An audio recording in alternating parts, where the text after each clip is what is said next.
Assalamualaikum, kembali lagi di video reaction saya kali ini guys. Oke, mudah-mudahan semuanya sehat selalu. Nah, kali ini saya mau tengok video pembahasan tentang ini ya.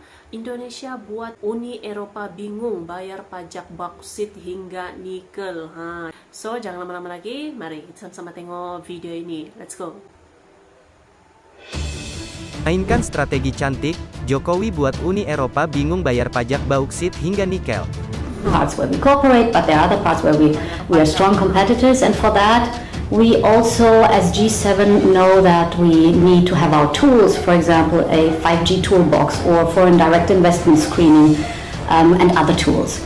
And then there's the third part, and that is an important one. It's about fundamental rights, human values and democracy, and here it's very clear. Here we are systemic rivals without any question. Now what the connectivity. Biasanya awal-awal memang terjadi penurunan ekspor, biasanya, tapi begitu nanti tahun kedua, ketiga, keempat itu mulai kelihatan lompatannya. Ini pengaman kita di nikel seperti itu. Jadi jangan ragu-ragu, saya sampaikan pada para menteri, jangan bimbang mengenai policy ini. Jadi kita harus yakin. Harus yakin. Tuh deh.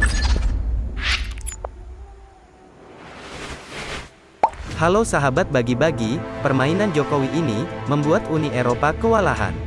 Pasalnya tak hanya satu kebijakan saja. Jokowi gunakan banyak sekali kebijakan agar Uni Eropa runtuh di mata internasional. Tingkah laku Jokowi membuat pemimpin Uni Eropa harus bersabar.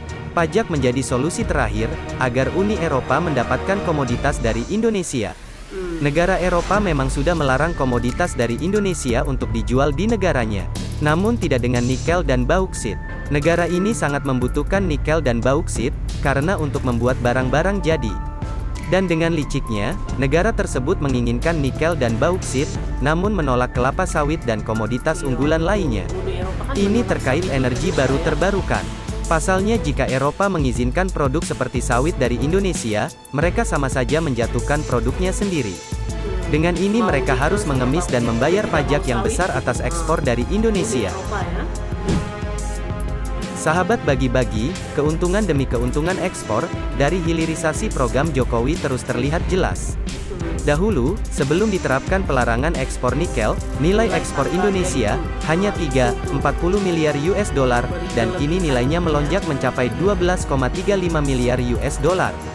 Dengan pengalaman ini, membuat Jokowi semakin yakin, dan terus stop komoditas lain, dan yang terbaru adalah bauksit. Belajar dari kebijakan pemerintah, untuk melarang ekspor biji nikel, yang mulai awal tahun 2020 membawakan hasil yang positif. Membuat Jokowi ketagihan membuat kebijakan baru. Nilai ekspor komoditas turunan nikel meningkat signifikan sejak pemerintah memberlakukan kebijakan itu.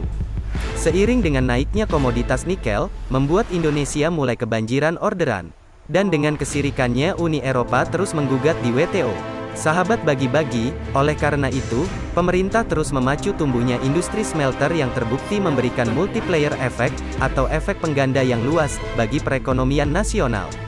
Badan Pusat Statistik atau BPS, mencatat industri pengolahan menjadi kontributor terbesar, jika dilihat menurut sektornya. Dengan nilai ekspor mencapai 19,79 miliar US dollar pada Agustus tahun 2022. Sektor manufaktur ini mengalami pertumbuhan 13,49% apabila dibandingkan dengan nilai posisi pada Juli tahun 2022. Sahabat bagi-bagi, kenaikan ekspor ini didorong oleh komoditas minyak kelapa sawit, besi baja, peralatan listrik, kendaraan, dan bagiannya, serta turunan nikel. Di mana sampai saat ini, Kementerian Perindustrian fokus memacu hilirisasi industri berbasis agro bahan tambang mineral, serta migas dan batu bara. Menurutnya, banyak manfaat yang telah didapatkan Indonesia dari implementasi kebijakan hilirisasi. Antara lain menghasilkan nilai tambah, memperkuat struktur industri, menyediakan lapangan pekerjaan, dan memberikan peluang usaha. Melalui hilirisasi, Indonesia tidak lagi menjual barang mentah, namun sudah diolah baik itu produk setengah jadi, maupun menjadi produk akhir. Kinerja ekspor dari sektor industri manufaktur masih terus melambung, meskipun berada di tengah resiko ketidakpastian kondisi global, yang membayangi ekonomi nasional. Sahabat bagi-bagi, Manperin juga menegaskan, pengapalan sektor industri manufaktur konsisten memberikan andil besar terhadap surplus neraca perdagangan Indonesia. Neraca perdagangan kita, surplus selama 28 bulan berturut-turut, dan ini menunjukkan bahwa kebijakan pemerintah dalam pemulihan ekonomi, berada pada jalur yang tepat. Surplus neraca perdagangan tidak terlepas dari program hilirisasi industri yang terus dijalankan, guna meningkatkan nilai tambah sumber daya alam di Indonesia. Adapun kebijakan pemerintah melarang ekspor biji nikel mentah, memicu gugatan dari Uni Eropa yang dilayangkan melalui WTO pada November tahun 2019.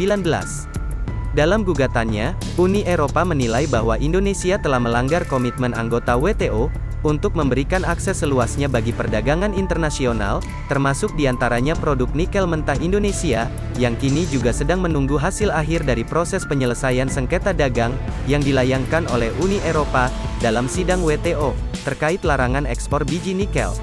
Gugatan itu juga sedang dalam proses panel sengketa awal dan masih menunggu keputusan final dari WTO.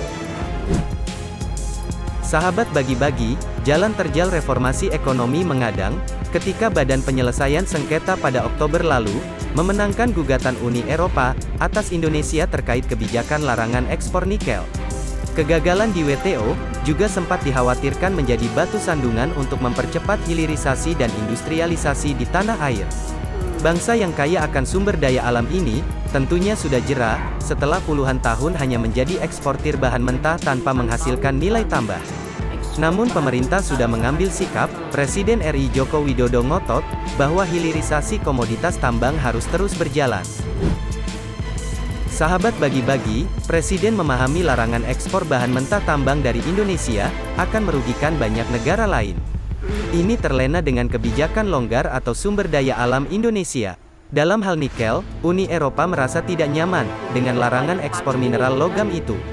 Karena dapat mengganggu pertumbuhan industri baja anti-karat, atau stainless steel, di negara-negara anggota blok itu.